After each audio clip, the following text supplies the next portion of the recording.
Welcome back. In the Clipper series, we learned how to cut off the peaks of a waveform. The output shape changed because part of the signal was removed. Today, we start a new family of diode circuits, clampers. A clamper does something very different. It shifts the entire waveform up or down without changing its shape at all. The peak-to-peak voltage stays exactly the same, only the DC level moves.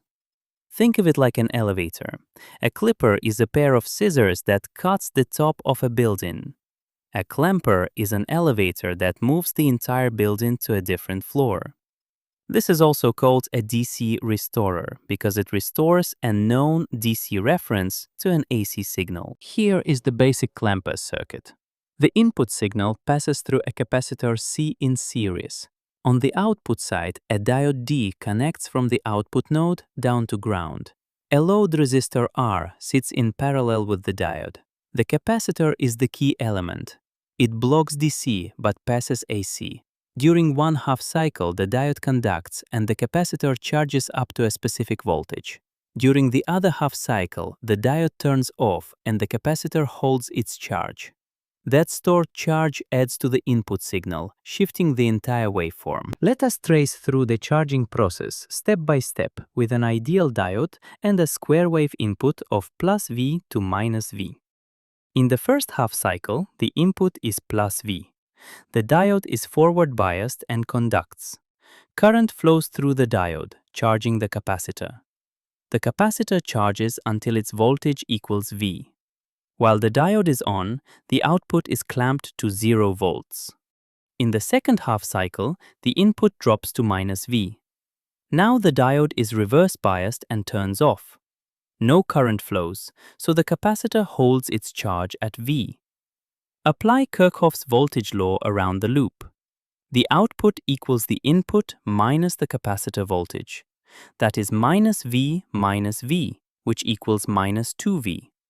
The entire waveform has shifted down by V. The input swings between +V and -V. The output swings between 0 and -2V. The peak-to-peak value is still 2V. Nothing was cut. The shape is identical. Only the DC level changed. Here is the waveform comparison. The blue curve is the input, a square wave from +V to -V. The green curve is the output, shifted down so the positive peak sits at 0 and the negative peak sits at -2V. Notice the peak-to-peak is preserved. The shift equals the capacitor voltage V sub C, which in this ideal case is exactly V. Now let us add the silicon diode drop. The input is a square wave with a peak of 5 volts, swinging from +5 to -5. The silicon diode has a forward voltage V sub D of 0.7 volts. In region 1, the input is +5 volts and the diode is on. The capacitor charges to V sub M minus V sub D.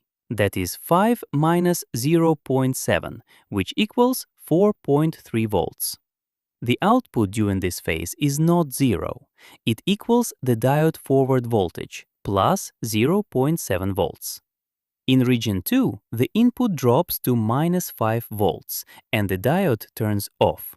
The output equals the input minus the capacitor voltage.